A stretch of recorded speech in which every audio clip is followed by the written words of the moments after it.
भारतीय सेना के वायु रक्षा रेजिमेंट के जवान दाऊराम प्रजापति की करीब 2 महीने पहले मौत हो गई थी। अब उनके परिजन और समाज के लोग जवान को शहीद का दर्जा देने की मांग कर रहे हैं। इस मांग को लेकर जवान के गांव धनाऊ से परिजनों ने पद यात्रा शुरू की है। यह पद यात्रा मंगलवार को बाड़मेर जिला मुख्यालय पर पहुंची। यहाँ उन्होंने कलेक्टर पर धरना शुरू किया। सेना के जवान दाऊराम की मां ने कहा कि उसके बेटे को शहीद का दर्जा नहीं मिला है। सर्किल पर उसकी प्रतिमा भी नहीं लगाई गई, इसलिए उनको पैदल आना पड़ा है। उन्होंने कहा कि जवान दाऊराम को मान सम्मान मिलना चाहिए।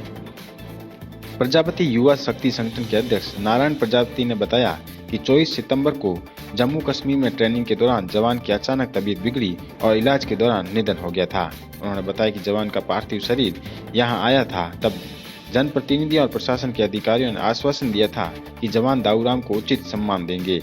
इस आश्वासन में गांव के सर्किल पर जवान की मूर्ति और परिवार को सहायता की बात भी शामिल थी, लेकिन 2 माह बाद भी कुछ नहीं हुआ है।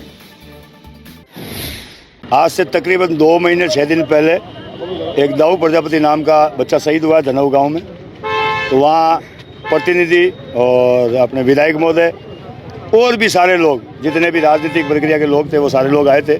एसडीएम साहब वहाँ उपस्थित थे। उन सब ने हमें आश्वासन दिया था कि भाई इस बच्चे को उचित सम्मान हम देंगे। उचित सम्मान में था कि भाई मुख्य चौराहे पर मूर्ति लगे और जो भी परिवार को हो मदद, वो मदद मिले। 2 महीने बीत जाने के बाद भी कोई भी विधायक या कोई भी जनप्रतिनिधि या एसडीएम साहब या और कोई व्यक्ति परिवार से मिलने तक नहीं गए। एमएलए साहब को भी कॉल किया, अन्य लोगों को भी कॉल किया, हमारे शिव विधायक को भी कॉल किया और भी सभी लोगों को कॉल किया। कोई भी इस परिवार की सुध लेने के लिए रास्ते में कोई नहीं आया। इसका मतलब हमें ऐसा लग रहा है कि हम एलियन हैं। एलियन का मतलब हम भारत के नागरिक नहीं लग रहे किसी को। हमारी विधानसभा के मालिक थे और विधानसभा के अगर वोटर विधायक के पास नहीं जाएंगे, नहीं रोएंगे तो कहाँ रोएंगे।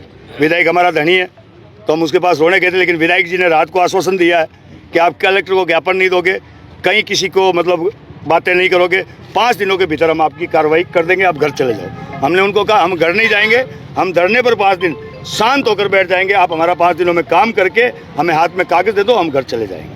ये हमारी पूरी वार्तालाप हुई है सर। एक मांग मात्र हमने इनको कह दी कि मूर्ति मुख्य चौराहे पर लगे। 3 चौराहे हैं, हमने कभी ये नहीं कहा कि यहाँ लगे या वहाँ लगे। सरकार की जहाँ जमीन हो, मुख्य चौराहे पर तीनों पर कहीं भी हमें मूर्ति लगे। बच्चे को उचित सम्मान मिले। हमारा यहाँ राजनीति करने का या कोई नेतागिरी करने का शौक नहीं है। हमारा एक परिवार संतुष्ट हो। ऐसे नहीं लगे कि रोड पर एक एक्सीडेंट हुआ व्यक्ति और एक सेना के लिए मरा हुआ व्यक्ति, दोनों एक समान ना हो। नारायण प्रजापति ने दुख जताया कि ऐसा लगता है कि हम भारत के नागरिक ही नहीं हैं, क्योंकि अब तक किसी ने हमारी सुध तक नहीं ली है। उन्होंने बताया कि उस समय हमें 5 दिन के अंदर इस मामले की कार्रवाई की बात कही गई थी। अब हम यहाँ पर शांतिपूर्ण तरीके से धरने पर बैठे हैं। मांग पूरी होने पर ही घर जाएंगे, नहीं तो जयपुर और दिल्ली जाना पड़ा तो वहाँ भी जाएंगे।